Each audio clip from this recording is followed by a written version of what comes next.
আসসালামু আলাইকুম রহমতুল্লাহ। আলহামদুলিল্লাহ ওয়াকাফা ওয়া সালামুন আলা ইবাদিহিল্লাযীনা ইসতাফা আম্মা বা'দ। ফাআউযু বিল্লাহি মিনাশ শাইতানির রাজীম। বিসমিল্লাহির রহমানির রহিম। ওয়া মান জাআ বিল হাসানাতি ফালাহু আশরু আমসালিহা। সাদাকাল্লাহুল আযীম। ক্বালা আন-নাবিয়্যু সাল্লাল্লাহু আলাইহি ওয়াসাল্লাম জাআলাল্লাহুল হাসানাতা বিআশরিন আও কামা ক্বালা আলাইহিস সালাতু ওয়াস সালাম। ওয়া সাদাকা রাসূলুহুন নাবিয়্যুল কারীম ওয়া নাহনু আলা যালিকা মিনাশ শাহিদিন ওয়াশ শাকিরিন।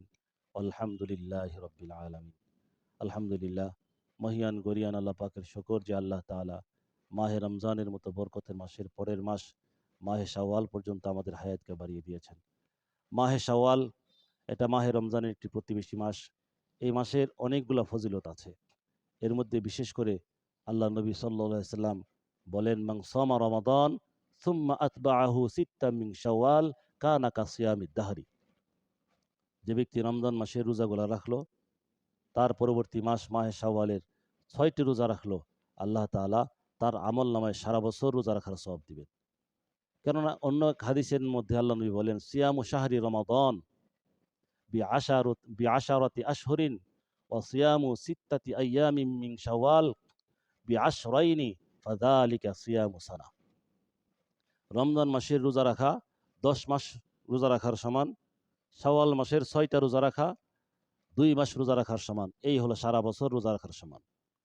এছাড়া মহান আল্লাহ পাকের একটা নিজাম, বান্দা যখন কোনো একটা নেক আমল করে আল্লাহ তাআলা তাকে 10 গুণ দেন।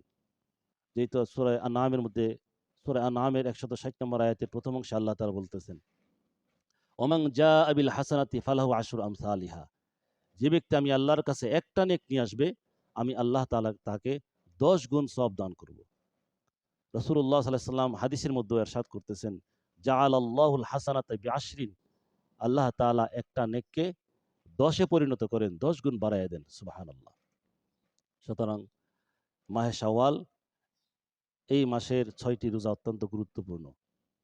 এছাড়া আরেকটা ফজিলত হচ্ছে, মাহে শাওয়ালে রোজা রাখার তৌফিক হওয়া, এর অর্থ হলো মাহে মাহে রমজানের যে সকল রোজা আমরা রাখলাম, এই রোজাগুলো আল্লাহ পাক কবুল করেছেন। এগুলা কবুল হওয়ার একটা আলামত। কেননা আল্লাহ তাআলা কুরআনুল কারীমে ইরশাদ করেন, ওয়াল্লাযীনা ইহতাদাউ যাদাহুম হুদাও ওয়া আতাহুম তাকওয়াহুম। আমার যে সকল বান্দারা হেদায়েত অবলম্বন করে, আমি আল্লাহ তাদের হেদায়েতকে বাড়ায় দেই, তাদেরকে মুত্তাকি বানায় দেই। সুবহানাল্লাহ। তাহলে যারা হেদায়েত অবলম্বন করে আল্লাহ তাআলা তাদেরকে হেদায়েত দান করেন। যারা তাকওয়া চায় আল্লাহ তাআলা তাদেরকে তাকওয়া দান করেন।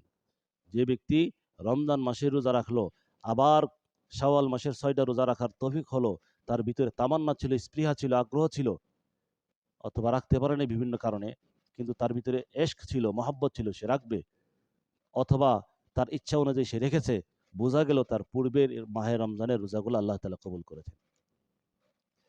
এছাড়া আল্লাহ তাআলা যখন বান্দাকে নেক কাজের তৌফিক দেন, তখন শুকরিয়াতান আরও কিছু নেক আমল করতে হয়। যেমন আল্লাহ নবী সাল্লাল্লাহু আলাইহি ওয়াসাল্লামকে আম্মাজান হযরত আয়েশা রাদিয়াল্লাহু তাআলা আনহা বলেন, হে আল্লাহর নবী, আপনি দীর্ঘ সময় তাহাজ্জুদে তাহাজ্জুদের মধ্যে দাঁড়ায়া দাঁড়ায়া নামাজ পড়েন, যার কারণে আপনার পা মোবারক ফুলে যায়। আপনাকে তো আল্লাহ তাআলা আপনার আগের পিছনের সমস্ত গুনাহকে মাফ করে দিয়েছেন। আপনার কোনো দোষ নাই, ত্রুটি নাই। পয়গম্বর আলাইহিস সালাতু ওয়াস সালাম তো এমনি দোষমুক্ত। তখন আল্লাহ নবী সাল্লাল্লাহু আলাইহি ওয়াসাল্লাম বলেন, আফালা উহিব্বু আন আকুনা আবদান শাকুরা। হে আয়েশা, যে আল্লাহ তাআলা আমাকে এত মর্যাদা দান করলেন, আমার কোনো গুনাহ নাই, আমি একেবারে নিষ্পাপ, মাসুম, আমার কোনো অপরাধ নাই, আমার সামনের পিছনের অপরাধগুলো আল্লাহ তাআলা মাফ করে দিয়েছেন। আলিয়াযুবিল্লাহ, কোনো নবীদের তো কোনো অপরাধ নেই। যদি হতো আল্লাহ তাআলা মাফ করে দিতেন। তাহলে হে আয়েশা, আমি কি সেই আল্লাহ তাআলার শুকরগুজার বান্দা হব না? ভাই দোস্ত বুজুর্গ, সম্মানিত সুধী, মাহে শাওয়াল চলতেছে। এখন আমাদের উচিত এই মাহে শাওয়ালের 6টি রোজা রাখার চেষ্টা করা। যাদের সুবিধা আছে, যাদের সুযোগ আছে, আপনারা অবশ্যই শাওয়াল মাসে 6টি রোজা রাখার চেষ্টা করবেন। আল্লাহ তাআলা আমাকে, আপনাদেরকে মাহে শাওয়ালের রোজাসহ অন্যান্য নেক আমল করার তৌফিক দান করুন। আমিন। ওয়া আখিরি দাওয়ানা আনিল হামদুলিল্লাহি রাব্বিল আলামিন।